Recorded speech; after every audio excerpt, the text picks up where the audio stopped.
Strategic Dream. The Compound Effect by Darren Hardy. Multiplying your success one simple step at a time. Chapter 3 Habits.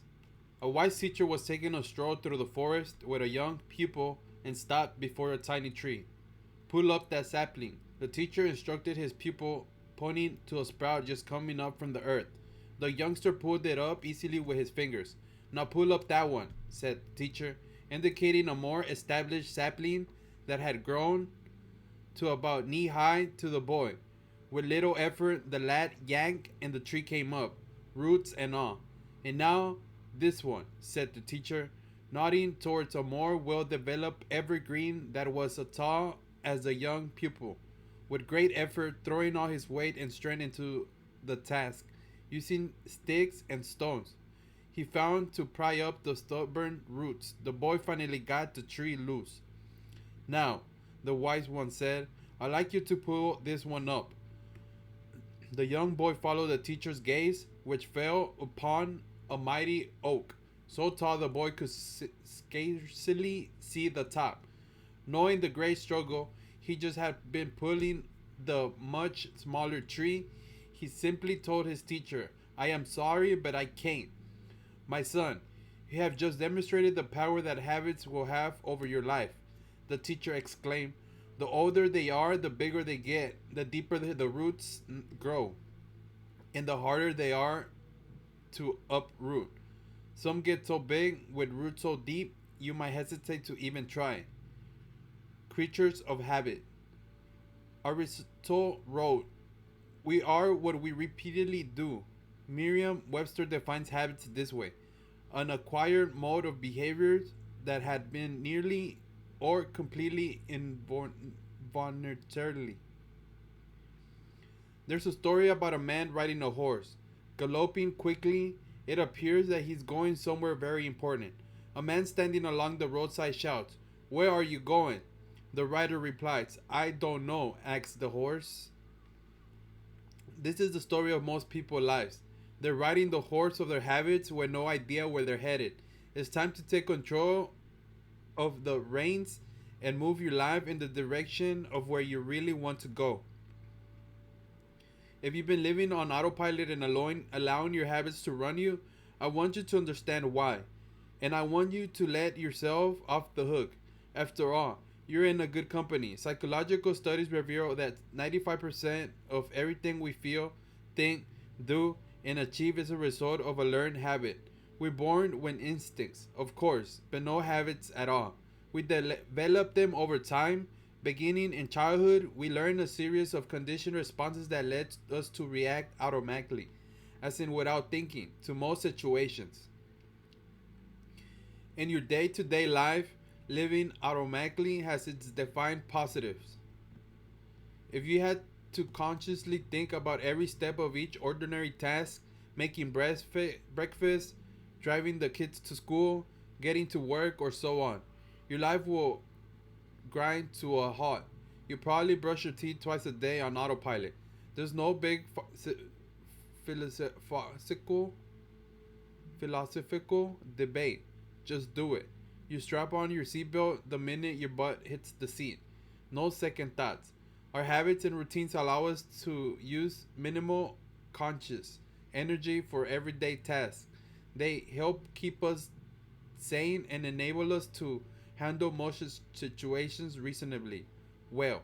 And because we don't have to think about the mundane, we can focus our mental energy on more creative and enriched thoughts. Habits can be helpful as long as they're good habits. That's it.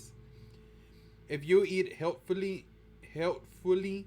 you likely build healthy habits around the food you buy and what you order at a restaurant.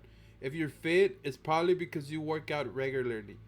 If you're successful in a sales job, it's probably because your habits of mental preparation and positive self-talk enable you to stay optimistic in face of rejection. I've met and worked with many great achievers, CEOs, and superstars, and I can tell you that all share one common trait. They all have good habits. That's not to say they don't have bad habits. They do, but not many. A daily routine built on good habits is the difference that separates the most successful among us from everyone else. And doesn't that make sense? From what we already discussed, successful people are necessary and more intelligent or more talented than anyone else. But their habits take them in the direction of becoming more informed, more knowledgeable, more competent, better skilled, and better prepared. My dad used Larry Bird as an example to teach me about habits when I was a kid. Larry, legend, is known as one of the greatest professional basketball players, but he wasn't known for being the most athletically talented player. Nobody would have described Larry as graceful on a baseball court. Yet, despite his limited natural athletic ability, he led the Boston Celtics to three world champions and remains one of the best players of all time. How did he do it? It was Larry's habits. His relentless dedication to practice and to improve his game. Bird was one of the most consistent free throw shooters in history of the NBA. Growing up, his habit was to practice 500 free throw shots every morning before school. With that kind of discipline, Larry made the most of his good given talents and kicked the butt of some of the most gifted players on the court. Like Larry Bird, you can condition your automatic and unconscious responses to being those of a developed champion. This chapter is about choosing to make for what you lack in the innate ability with discipline, hard work, and good habits. It's about becoming a creature of champion habits. With enough practice and repetition, any behavior, good or bad, becomes automatic over time. That means that even though we develop most of our habits unconsciously, by modeling our parents, responding to environmental or cultural associations, or creating coping mechanisms, we can consciously decide to change them. It stands to reason that since you learn every habit you have, you can also unlearn the ones that aren't serving you well. Ready? Here goes. Start by thinking your way out of the instant gratification trap. We understand that scarfing Pop Tarts won't slenderize our waistlines. We realize that logging 3 hours a night watching Dancing with the Stars and NCIS leaves us with 3 fewer hours to read a good book or listen to a terrific audio. We get that merely purchasing great running shoes doesn't make us marathon ready. We're a rational species. At least that's what we tell ourselves. So why are we irrationally enslaved by so many bad habits? It's because our needs for immediate gratification can turn us into the most reactive, non-thinking animals around. If you took a bite of a Big Mac and immediately fell to the ground, clutching your chest from a heart attack, you might not go back to that second bite. If your next puff of a cigarette instantly mutated your face into that of a weathered 85-year-old, chances you are you'll pass on that too. If you failed to make that 10th call today and were immediately fired and bankrupted, suddenly picking up that phone will be a no-brainer. And if that first forkful of cake instantly put 50 pounds on your frame, saying no thank you to dessert will be a true piece of cake. The problem is that the payoff of instant gratification derived from bad habits often far outweighs what's going on in your rational mind concerning long-term consequences. Indulging in our bad habits doesn't seem to have any negative effects at all in the moment. You don't have that heart attack, your face doesn't shiver up, you're not standing in the unemployment line, and your diets aren't thunderous. But that doesn't mean you haven't activated the compound effect. It's time to wake up and realize that the habits you indulge in could be compounding your life into repeated disaster. The slightest adjustments to your daily routines can be dramatically alter the outcomes in your life. Again, I'm not talking about quantum leaps of change or a complete overhaul of your personality, character, and life. Super small, seemingly unconsensual adjustments can and will revolutionize everything. The best illustration I can give you to emphasize the power of small adjustments is that a planet traveling from Los Angeles to New York City, if the nose of the plane is pointed only 1% of course, almost an invisible adjustment when the plane sitting at a tarmac in Los Angeles it will ultimately end up about 150 miles off course, arriving either upstate in Albany or Dover, Delaware.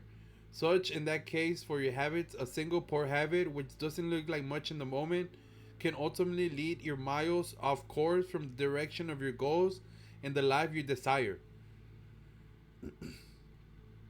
Most people drift through life without devoting much conscious energy to figure out specifically what they want and what they need to do to take themselves there. I want to show you how to ignite your passion and help you aim your unstoppable creative power in the direction of your heart's dreams and desires. Uprooting bad habits that have grown into mighty oaks is going to be arose and difficult. To see the process through will require something greater than ever, even the most relentless determination.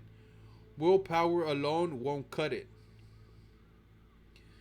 The power of small adjustments. A 1% change in course results in being 150 miles off course. Finding your mojo, your why power. Assuming willpower is what you need to change your habits is aching to trying to keep hungry grizzly bear out of your picnic basket by covering it with a napkin. To fight the bear of your bad habits, you need something stronger.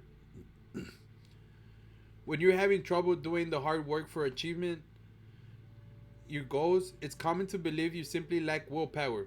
I disagree. It's not enough to choose to be successful. What's going to keep you consistent with the new positive choices you need to make?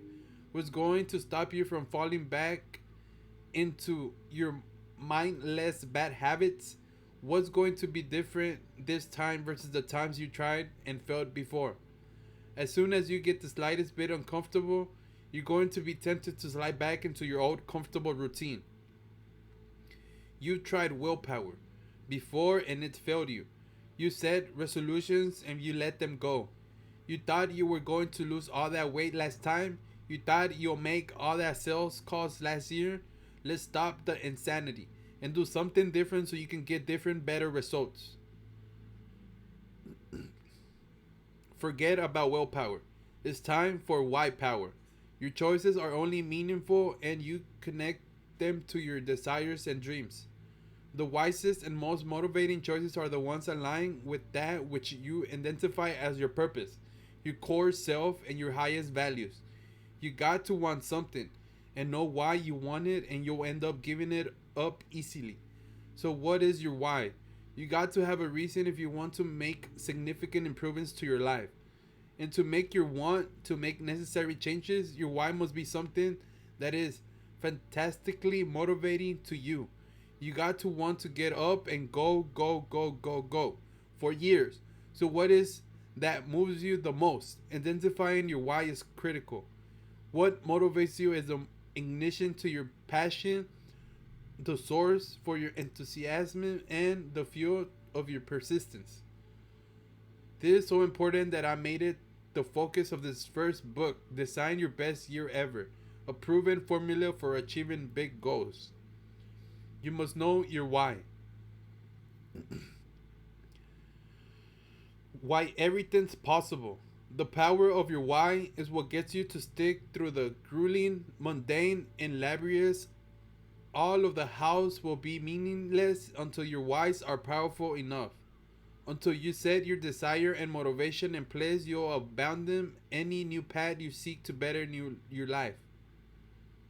If your why power, your desire isn't great enough, and the fortitude of your commitment isn't powerful enough, you end up like every other person who makes a New Year resolution and gives up too quickly, and reverts to sleepwalking through poor choices. Let me give you an analogy to help bring it home.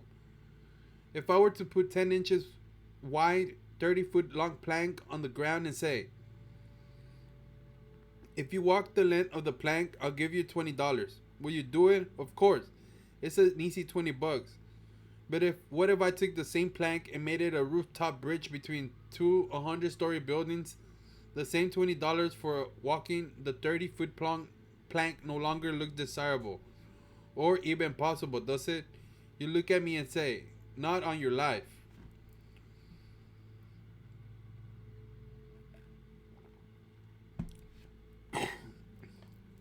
However, if your child was in the opposite building and that building was on fire, will you walk the length of the plank to save him without question and immediately you'll do it, $20 or not? Why is it that the first time I asked you to cross that sky high plank, you said no way? Yet, the second time you wouldn't hesitate. The risk and the dangers are the same. What changed? Your why changed. The reason for wanting to do it. You see, when the reason is big enough, you will be willing to perform almost anyhow. To truly ignite your creative potential and inner drive, you have to look beyond the motivation and monetary and material goals. It's not that those motivations are bad. In fact, they're great. I'm a connoisseur of nice things. But material stuff can really recruit your heart, soul, and guts into the fight. The passion has to come from a deeper place. And even if you acquire the shiny objects, you won't capture the real prize, happiness, and fulfillment. In my interview with a peak performance expert, Anthony Robbins, Success, January 2009, he said, have seen business moguls achieve their ultimate goals, but still live in frustration, worry, and fear. What's preventing these successful people from being happy? The answer is they have focused only on achievement and not fulfillment. Extraordinary accomplishment does not guarantee extraordinary joy, happiness, love, and a sense of meaning. These two scale sets feed off each other, and what makes me believe that success without fulfillment is failure. Well said. That's why it's not enough to choose to be successful. You have to dig deeper than that to find your core motivation, to activate your superpower, your why power. Core motivation. The access point to your why power is through your core values, which defines both who you are and what you stand for. Your core values are your internal compass, your guiding beacon, your personal GPS that act as the filter through which you run all the life's demands, requests, and temptations, making sure they're leading you towards your intended destination. Getting your core values defined and properly calibrated is one of the most important steps in redirecting your life towards your greatest vision. If you haven't already clearly defined your values, you may find yourself making choices that conflict with what you want. If, for example, honesty is a big thing for you, but you hang out with liars, there's a conflict. When your actions conflict with your values, you'll end up unhappy, frustrated, and despondent. In fact, psychologists tell us that nothing creates more stress than when our actions and behaviors aren't congruent with our values. Defining your core values also help make life simpler and more efficient. Decision making is also easier when you are certain on your core values.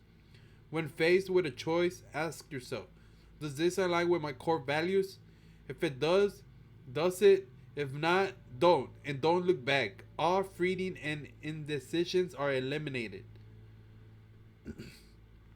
Find your fight.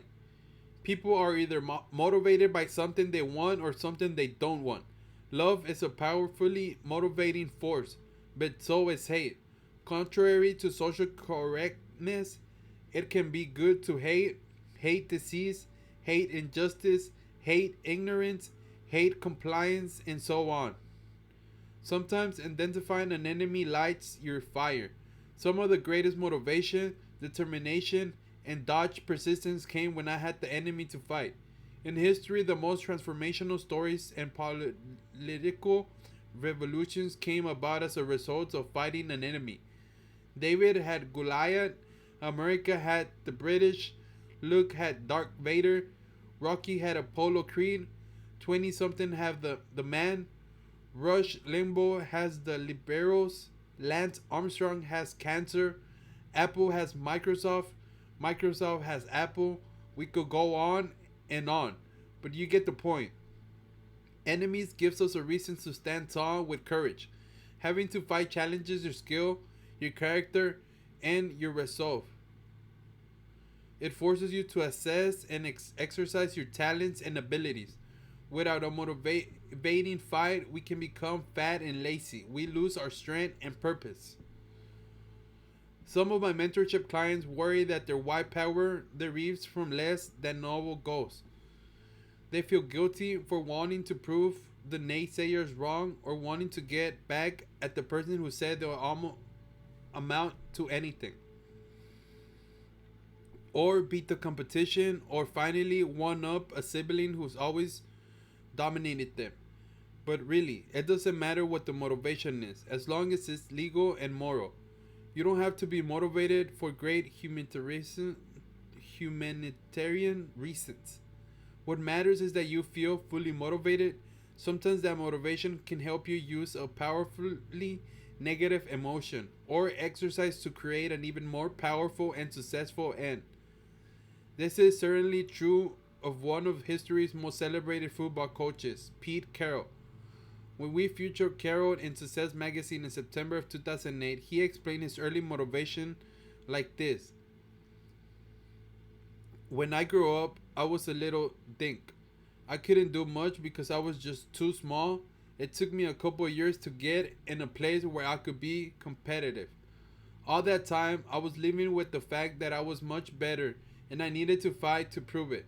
I was frustrated because I knew I could be special. Carrot's need to fight ultimately brought out his greatness. Our March 2010 issue of Success magazine featured an interview with acclaimed actor Anthony Hopkins. I was surprised to learn that his extraordinary talent and determination blossomed from anger. Hopkins admitted to being a horrible student, burdened with dyslexia and attention deficit hyperactivity disorder before such diagnosis existed. He was shackled with the label problem child. I was a source of worry for my parents.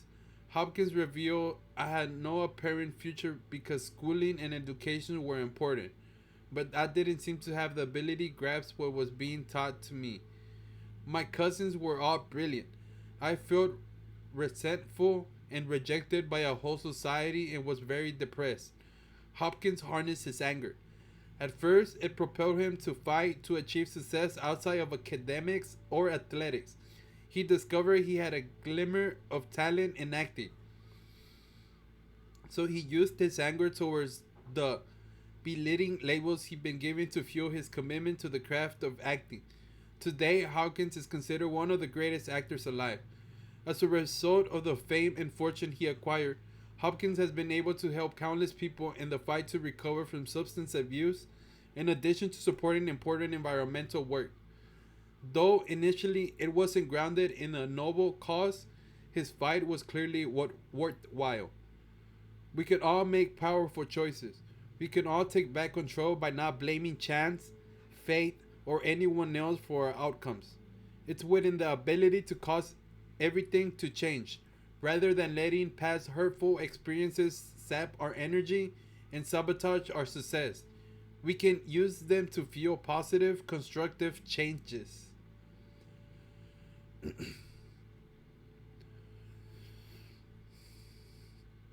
Goals. As I mentioned before, the compound effect is always working and it will always take you somewhere. The question is where. You can harness this relentless force to have it carry you to new heights, but you must know where you want to go, what goals, dreams, and destinations you desire. When I attended the funeral of Paul J. Mayer, another mentor of mine, I was reminded of richness and diversity of his life. He achieved experience and contributed more than dozens of people combined. His obituary made me resense the quality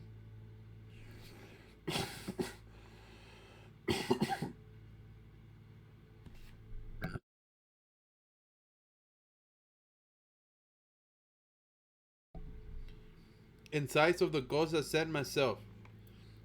If Paul were here, he would tell us, if you are not making the progress that you would like to make and are capable of making, it is simple because your goals are not clearly defined. One of Paul's most memorable quotes reminds us of the importance of goals.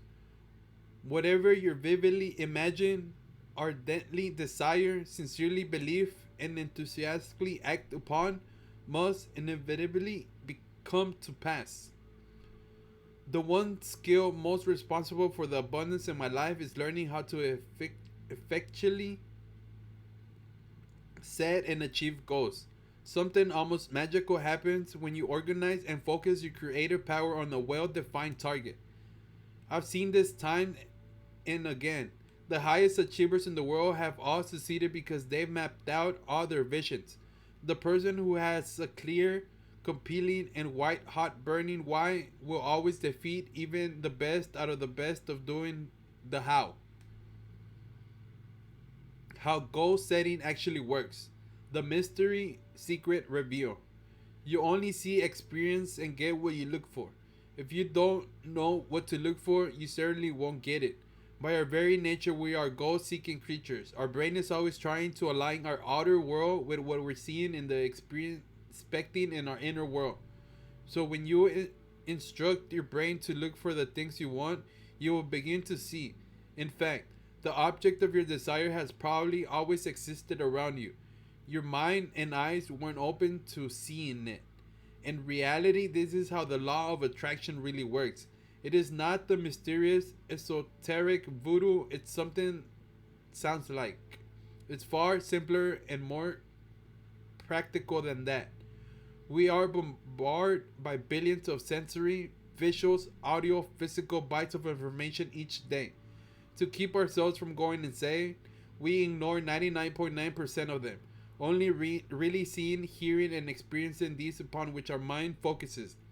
This is why when you think something, it appears that you are miraculously drawing it into your life. In reality, you're now just seeing what's already there. You are truly attracting it into your life. It wasn't there before or accessible to you until your thoughts focused and directed your mind to see it. Make sense? This isn't mysterious at all. It's in fact quite logical. Now, with the new perception, whatever your mind is thinking internally, it's what it will focus on. And all of a sudden, see, within that 99.9% of remaining space. Here's a well worn example because it's so true. In shopping for or buying a new car, you suddenly start to see that model and make everywhere, right? It seems like there's a ton of them on the streets, and all of a sudden, when they weren't there yesterday. But is that realistic? Of course not. They were there all along, but you weren't paying attention to them. Those that they really exist to you until you gave them your attention. When you define your goals, you give your brain something new to look for and focus on. It's as if you were giving your mind a new set of eyes from which to see all the people, circumstances, conversations, resources, ideas, and creativity surrounding you. With this new perspective, an inner itinerary, your mind proceeds to match up on the outside what you want most of your inside, your goal. It's that simple. The difference in how you experience the world and draw ideas, people, and opportunities into your line after you have clearly defined your goal is profound.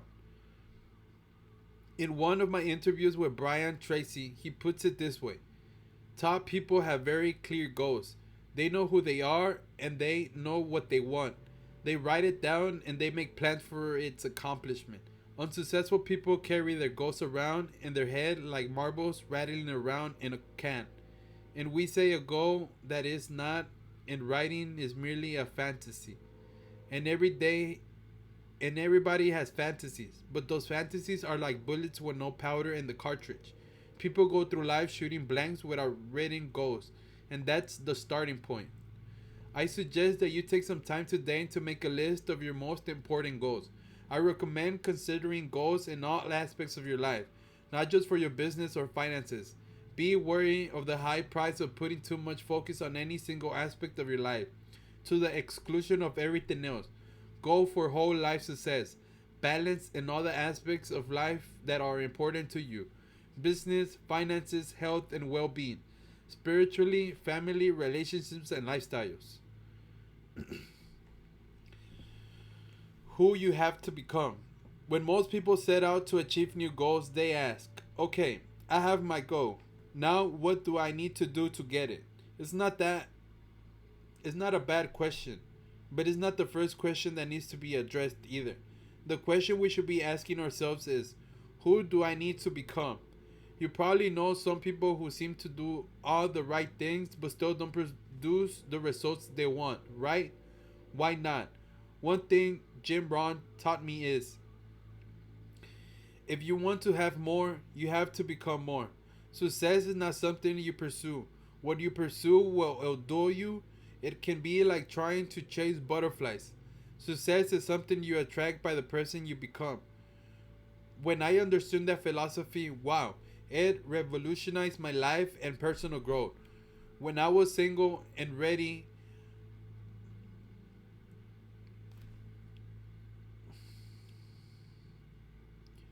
When I was single and ready to find my mate and get married, I made a long list of traits I desired in the perfect woman for me.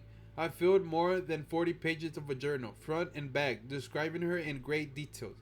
Her personality, character, key attributes, attitudes, and philosophies about life, even what kind of family she came from, including her culture and physical makeup, down to the texture in her hair. I wrote in depth what our life would be like and what we'll do together. If I had then asked, what do you have to do to find and get the right girl? I might still be on that butterfly chase. Instead, I look back at the list and consider whether or not I embody those same attributes myself. That I have the very qualities I was expecting in her, I asked myself, what kind of man would a woman like this to be like for? Be looking for? Who do I need to become to be attractive to a woman of this substance? I filled 40 more pages describing all the attributes, qualities, behaviors, attitudes, and characteristics I needed to become myself. Then I went to work on becoming and achieving those qualities. Guess what? It worked, as if she were peeled off the pages of my journal and appeared in front of me. My wife, Georgia. It's exactly what I described and asked for. It's almost ear details. The key was my getting clear on what I have to be to attract and to keep a woman of her quality. And then doing the work to achieve that.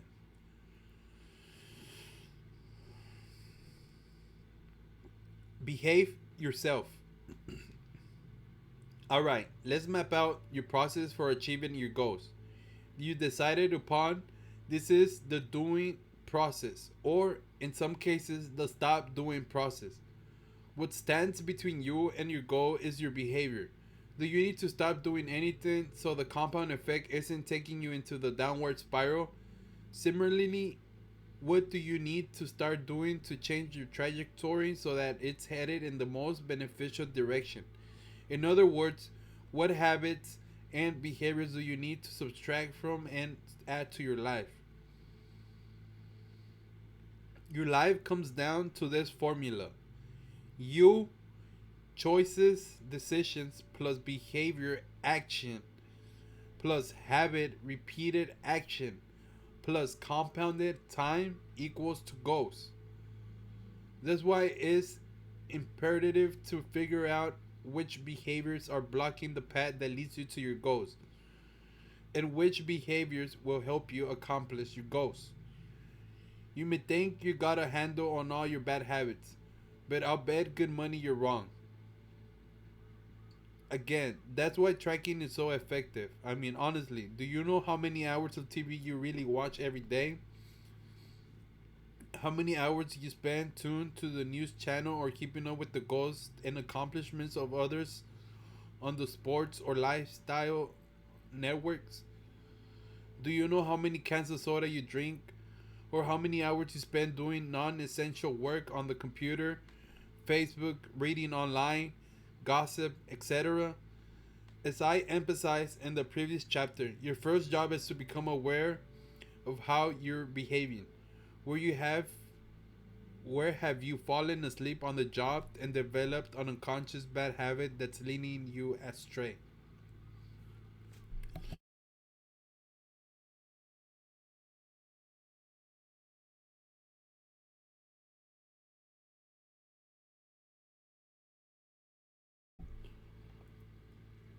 Not long ago, a successful executive with whom I serve on a non-profit board hired me to mentor him on improving his productivity. He was doing well, but knew he could optimize his time and output further with some coaching. I'd had him track his activities for a week, and I noticed something I see too often. He spent an incredible amount of time reviewing the news. 45 minutes in the morning reading the newspaper, another 30 minutes listening to the news on his morning commute, and an equal amount of time tuning in again on the drive back home. During his workday, he'll check Yahoo News several times, spending at least 20 minutes in total. When he got home, he'll catch the last 15 minutes of the local news while greeting his family. Then he'll catch up on the 30 minutes of sports news and 30 minutes of the 10 o'clock news before going to bed. In total, he was spending 3.5 hours with the news each day. This man wasn't an economist or a commodities trader or in any profession that lived or died by the latest news.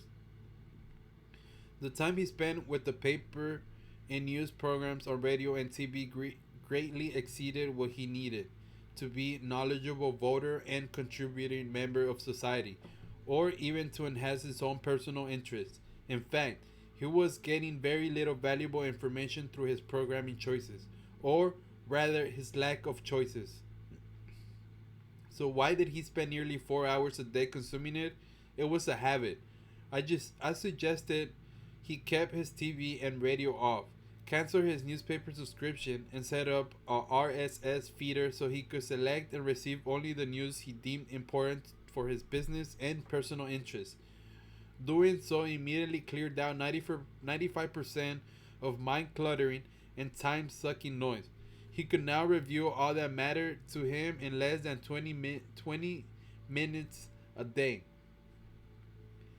This left the 45 minutes in the morning his commute time, and that hour in the evening for productive activities, exercise, listening to instructional and inspirational material, reading, planning, preparing, and spending quality time with his family. He tells me he's never felt less stressed. Constant negative news has a tendency to make you anxious and more inspired and focused than he does now. One small simple change in habits, one giant leap forward in balance and productivity. Okay, now it's your turn. Get out your little notebook and write out your top 3 goals. Now make a list of the bad habits that might be sabotaging your progress in each area. Write down every one. Habits and behaviors never lie. If if there's a discrepancy between what you say and what you do, I'm going to believe what you do every time. If you tell me you want to be healthy but you got Doritos dust on your fingers, I'm believing the Doritos. If you say self improvement is a priority but you spend more time with your Xbox than the library, I'm believing the Xbox. If you say you're dedicated professional but you show up late and unprepared, your behaviors rants you out every time.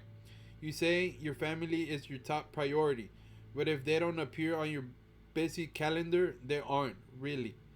Look at the list of bad habits you just made. That's the truth about who you are. Now you get to decide whether that's okay or if you want to change. Next, add to that list all the habits you need to adopt that. Practice and compound it over time, will result in your glorious achieving your goals. Making this list isn't about wasting energy by getting judgmental and regretful.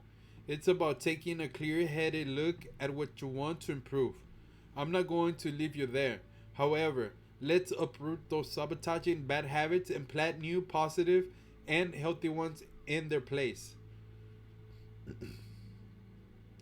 Game changers. 5 strategies for eliminating bad habits. Your habits are learned, therefore, they can be unlearned.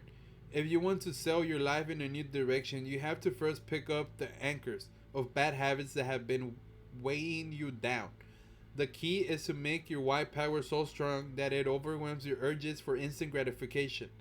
And for that, you need a new game plan. The following are a new time favorite game changers. 1. Identify your triggers. Look at your list of bad habits. For each one you've written down, identify what triggers it. Figure out what I call the big fours: the who, the what, the where, and the when. Underline each bad behavior. For example, are you more likely to drink too much when you're with certain people?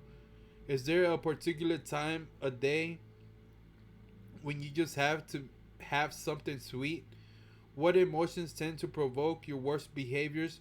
Stress, fatigue, anger, nervousness, boredom. When do you experience those emotions? Who are you with? Where are you? And what are you doing? What situations prompt you bad habits to surface? Getting in your car, the time before performance reviews, visits you with your in laws, conferences, social settings, feeling physically insecure, deadlines. Take a closer look at your routines. What do you typically say when you wake up? When you're on a coffee or lunch break? When you gotten home from a long day? Again, get out your notebook or use the bad habit killer worksheet here and write down your triggers. The simple action alone increases your awareness exponentially, but of course, this isn't the whole enchilada because, as we discussed, increasing your awareness of a bad habit isn't enough to break it. 2. Clean house. Get to scrubbing. And I mean this literally and figuratively. If you want to start drinking alcohol, remove every drop of it from your house and your vacation home if you have one. Get rid of the glasses, any fancy utensils or doodads you use when you drink, and those decorative olives too. If you want to stop drinking coffee, have the coffee maker and give the bag of gourmet grounds to a sleepy neighbor. If you're trying to curb your speeding, take an evening and cancel every catalog or retail offer that flies in through your mailbox or your inbox. So you won't even need to muster the discipline to walk it from the front door to the recycle bin.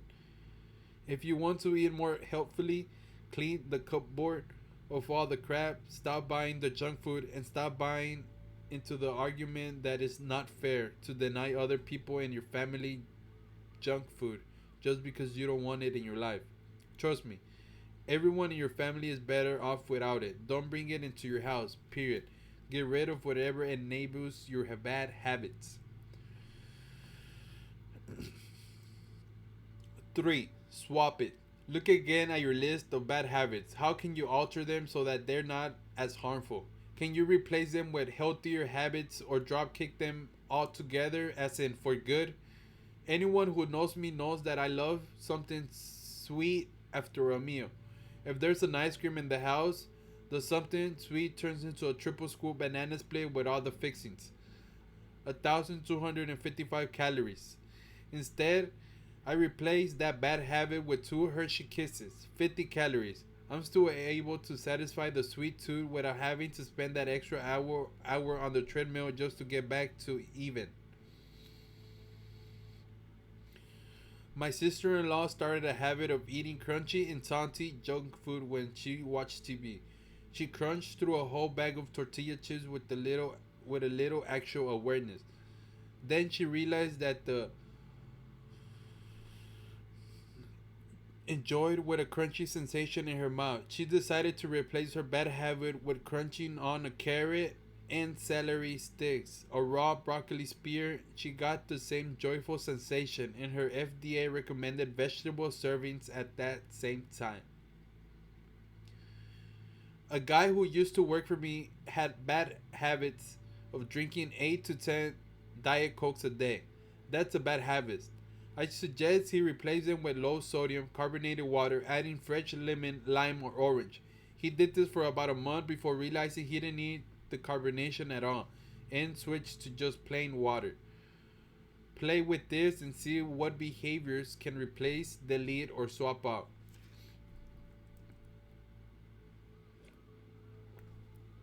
4.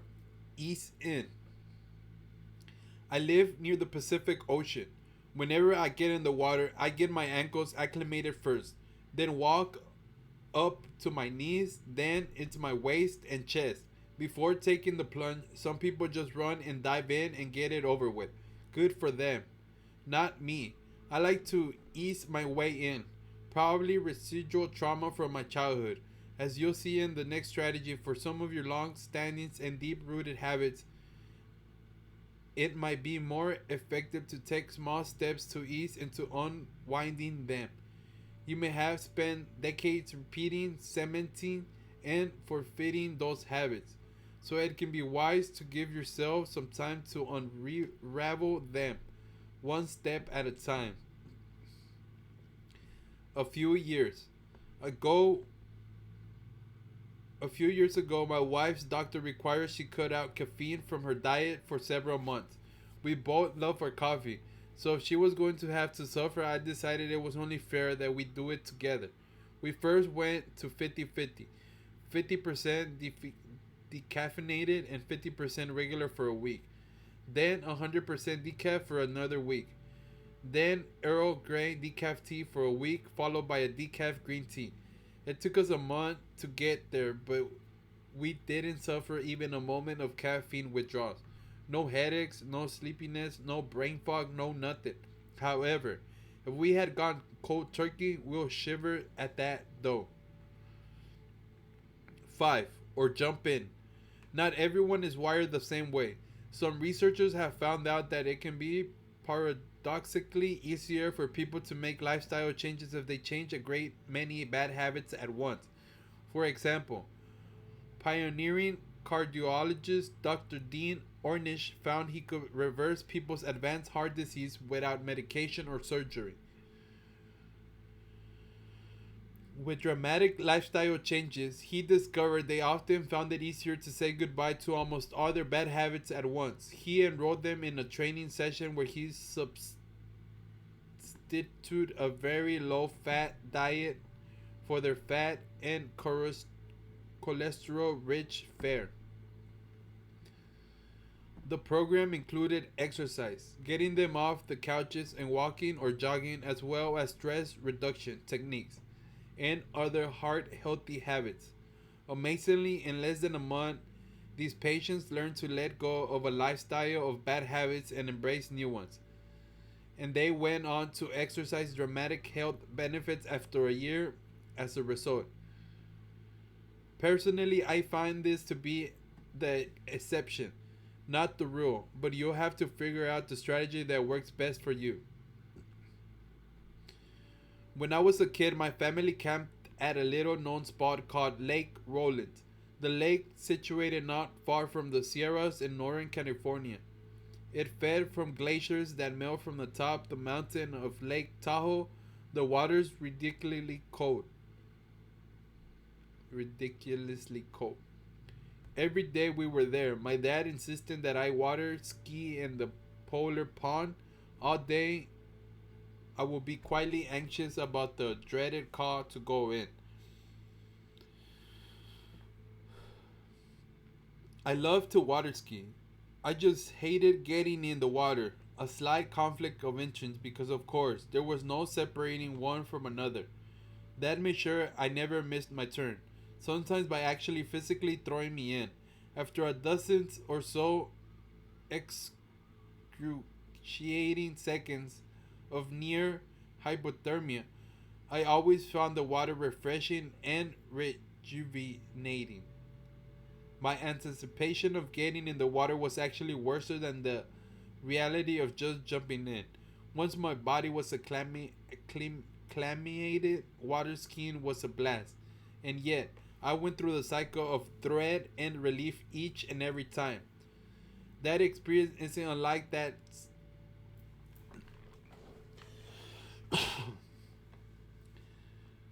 experience isn't unlike that of suddenly dropping or changing a bad habit. For a short while, it can feel excruciating or at least quite uncomfortable. But just as the body adjusts to a changing environment through a process called homeostasis, we have a similar homeostatic ability to adjust to unfamiliar behavior changes.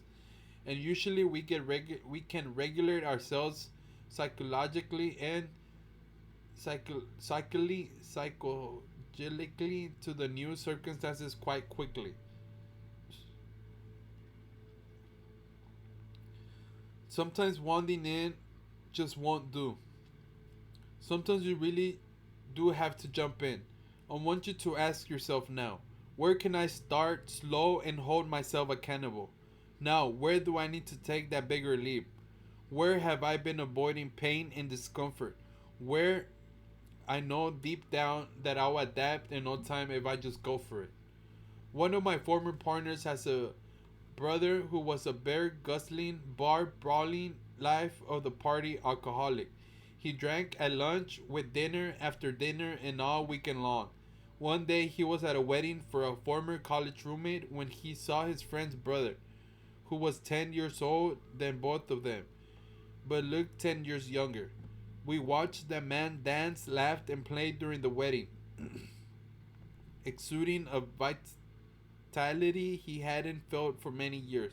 He made a decision on the spot that he would never touch a drop of alcohol again. Cold turkey, and that was it, never again. And he hasn't in more than 6 years. When it comes to changing bad habits at home, I'm a toe dipper, but in my professional life, I find that taking the bigger plunge is far more effective. Whether committing to a new business or dealing with potential new clients, partners, and investors, toe dipping usually doesn't cut it. Each time I think of Lake Rollins, I know how it will be painful at first, but I remember that with a little time, it will exhilarating and well worth the temporary discomfort. Run a vice check. I'm not suggesting you cut out every bad thing in your life. Most everything is good in moderation, but how can I tell whether a bad habit is becoming the boss of you? I believe in testing my vices. Every so often, I go on a vice fast. I pick one vice and check to be sure I'm still the alpha dog in a relationship. My vices are coffee, ice cream, wine, and a movie. I already told you about my ice cream obsession. When it comes to wine, I want to be sure I'm enjoying a glass and celebrating the day, not drowning a bad mood. About every 3 months, I pick one vice and abstain for 30 days. This probably stems from a Catholic led upbringing. I love proving to myself that I'm still in charge. Try this yourself. Pick a vice, something you do in moderation but you know doesn't contribute to your highest good, and take yourself on a 30-day wagon run. If you find it seriously difficult to abstain for those 30 days, you may have found a habit worth cutting out of your life. Game changers. 7 techniques for installing good habits.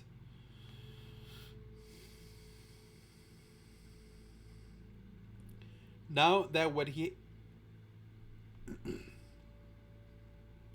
Now that we have helped you eliminate the bad habits that are taking you in the wrong direction, we need to create new choices, behaviors, and ultimately behaviors and habits that will finally take you in the direction of your grandest desires. Eliminating a bad habit means removing something from your routine. Installing a new, more productive habit requires an entirely different skill set. You're planting the tree, watering it, fertilizing it, and making sure it's properly rooted. Doing so takes effort, time, and practice. Here are my favorite techniques for putting good habits in place. Leadership expert John C. Maxwell said, "You will never change your life until you change something you do daily. The secret of your success is found in your daily routine." According to research, it takes 300 instances of positive reinforcement to turn a new habit into an unconscious practice. That's almost a year of daily practice. Fortunately, as we talked about earlier, we know we've got a much better chance of cementing a new habit into our lives after 3 weeks of diligent focus. That means if we bring special attention to a new habit daily for the first 3 weeks, we have a far better chance of making it a lifelong practice. The truth is, you can change a habit in seconds, or you can be still trying to break it after 10 long years. The first time you touched a hot stove, you instantly knew you'll never make that habit. The shock and pain was so intense that forever changed your awareness. You knew you'll be conscious for the rest of your life around hot stoves. The key is staying aware. If you really want to maintain a good habit, make sure you pay attention to it at least once a day, and you're far more likely to succeed. 1. Set yourself up to succeed. Any new habit has to work inside your life and lifestyle. If you join the gym that's 30 miles away, you won't go. If you're a night owl but the gym closes at 6 p.m., it won't work for you. Your gym must be close and convenient and fit into your schedule. If you want to lose weight and eat healthier, make sure your fridge and pantry are stocked with healthy options. Want to make sure you don't binge on vending machine snacks when your midday hunger pangs? Keep nuts and healthy snacks in your desk drawer. The easiest thing to grab when you're hungry is empty carbs. One strategy I use to have protein on hand. I cook up a bunch of chicken on Sunday and package it to have it ready for the week. One of the most distracting and destructive habits is my email addiction. Seriously, this is no laughing matter. I can lose hours of focus every day with the massive amounts of email flooding my inbox. I'm not vigilant about staying organized and focused. I set up the discipline of my new habits of only checking emails 3 times a day. I turned off all alarms, all automatic receive functions, and shut the program down when I'm not in one of those 3 windows of allocated time. I have to build the walls around that time vortex lest I kept falling in all day. 2. Think addition, not subtraction. When I interviewed Montel Williams for success, he told me about the strict diet he maintains because of the disease that afflicts him, multiple sclerosis. Montel has adopted something called the add-in principle, and I think it's a widely effective tool for anyone with any goal. It's not so much what you attempt to take out of your diet, he explained to me. It's why you put in instead. This has become his analogy for life. Instead of thinking that he has to deprive himself or take something out of his diet, example, I can't eat a burger, chocolate, or dairy. He thinks about what he can have instead. Example, today I'm going to have a salad and steamed vegetables and a fresh fix. He fills his focus and his belly with what he can have. So he no longer has a tension of hunger for what he can't, instead of focusing on what he has to sacrifice. Montel thinks about what he gets to add in. The results is a lot more powerful. A friend of mine wanted to break his bad habits of wasting too much time watching TV. To help out, I asked him what he would like to do with 3 hours of free time if he had it. He said he will play with his kids more. I also asked him to pick a hobby he always wanted to explore. His choice was photography, a total teach.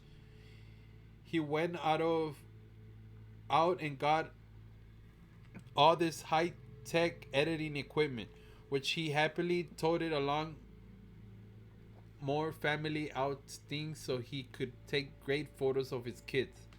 Then he'll spend hours in the evening editing and putting together slideshows of photo albums for the whole family to enjoy. They ended up spending time together, laughing and remembering how much fun they had. Because he was focused on his kids and photography, he no longer had time nor the desire to sit around and watch TV at night. He realized he'd been zoning out on it because it was an easy mental escape from his workday. By replacing TV viewing with his new habits of playing games with his kids and working on his photography hobby, he discovered passion with far more power and far bigger payoffs. What can you choose to add in so you can enrich your life experience? 3. Go for a PDA, public display of accountability. Picture any public official taking the oath of office. I do solemnly swear. And then comes to speech on how she'll turn her campaign promises into boot on the ground realities. Once she puts it there on the public record, she knows that she'll be held responsible for any action that rolls back on her promises and praised for any progress towards her goals.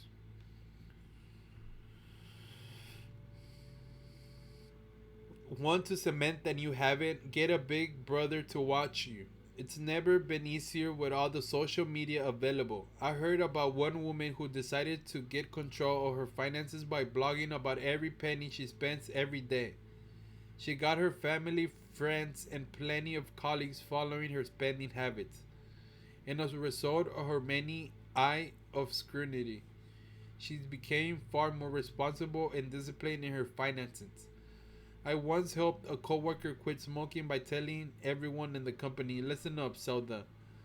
Decided to stop smoking. Isn't that great?" She just smoked her last cigarette. I then placed a huge wall calendar on the outside of her cubicle.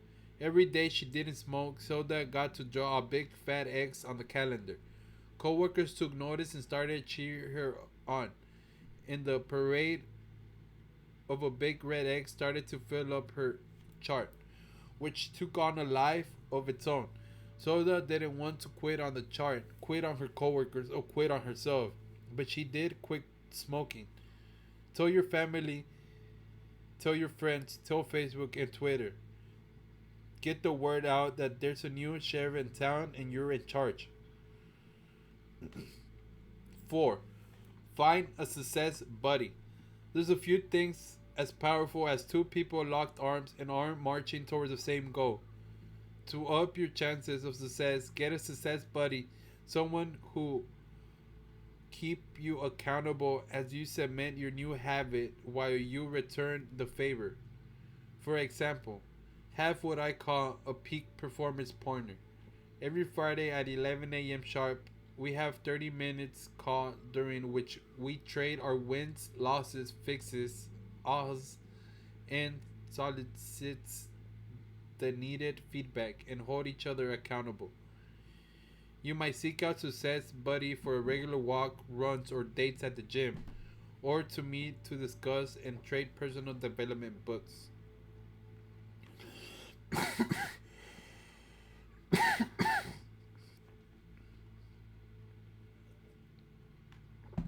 5. Competition and camaraderie.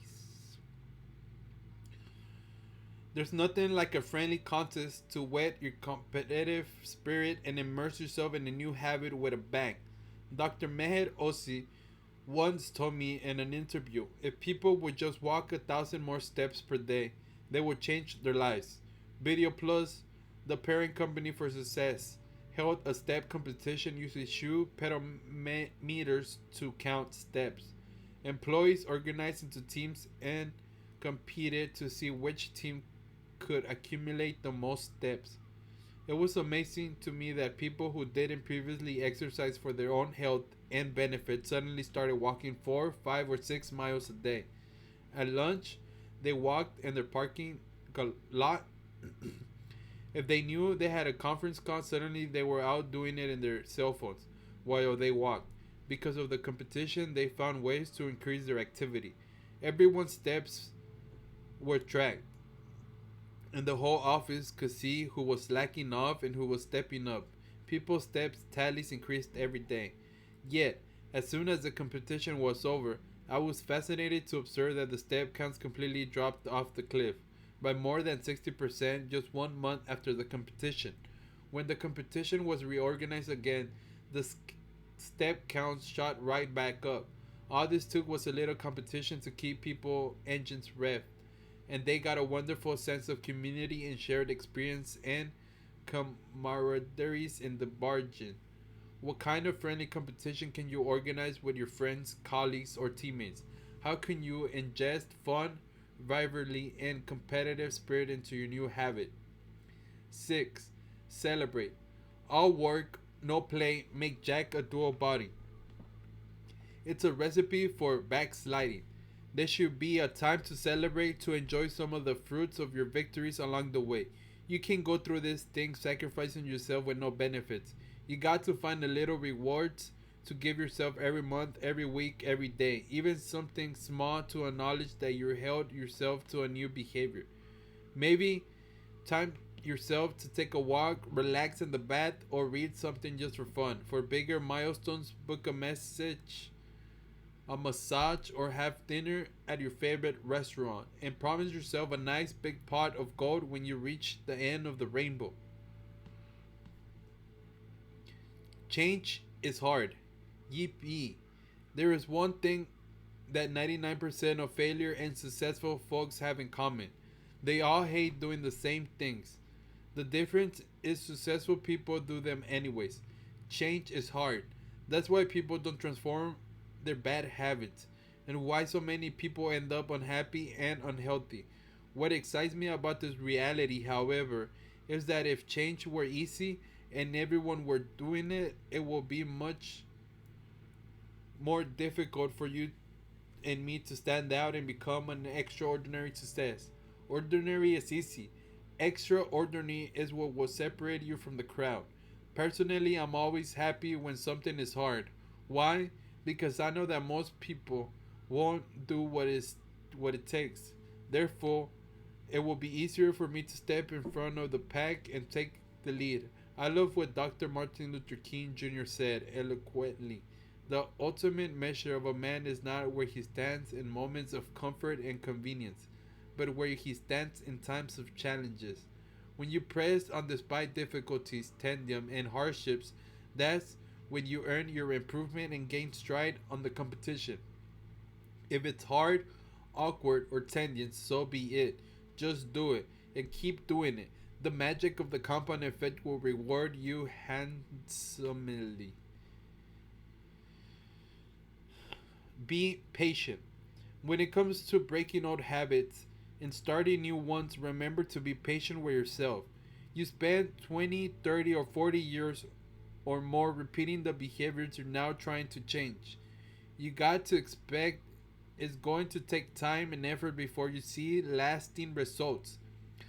Science shows that patterns of thoughts and actions repeated many times create what's called a neural signature, or a brain groove, or a series of interconnected neurons that carry the thought patterns of a particular habit.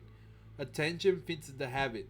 When we give our attention to a habit, we activate the brain groove, releasing the thoughts, desires, and actions related to the habit. Luckily, our brains are malleable. If we stop giving attention to the bad habits, those grooves weaken when we form a new habit. We drive the new grooves deeper with each repetition, eventually overpowering the previous ones. Creating new habits and burning new grooves into your brain will take time. Be patient with yourself. If you fall off the wagon, brush yourself off, not beat yourself up, and get back on. No problem. We all stumble. Just go again and try another strategy. Reinforce your commitment and consistency. When you press on, you will receive huge payoffs. Speaking of payoffs, the next chapter is where we really start breaking away from the hard, where the multiplying effect really takes shape. With all the discipline effort you've applied from the fundamental of the first three chapters, here's where you get rewarded big time. Put the compound effect to work for you. Summary action. Identify the three best habits, those that support your most important goal. Identify your three bad habits that take you off course from your most important goal. Identify three new habits you need to develop to put you on track towards your most important goal. Identify your core motivation. Discover what gets you fired up and keeps you fired up to achieve big results. Find your why power. Design your concise, compelling, and all aspiring goals. Turning your dream into a strategic dream. Dream big. Peace.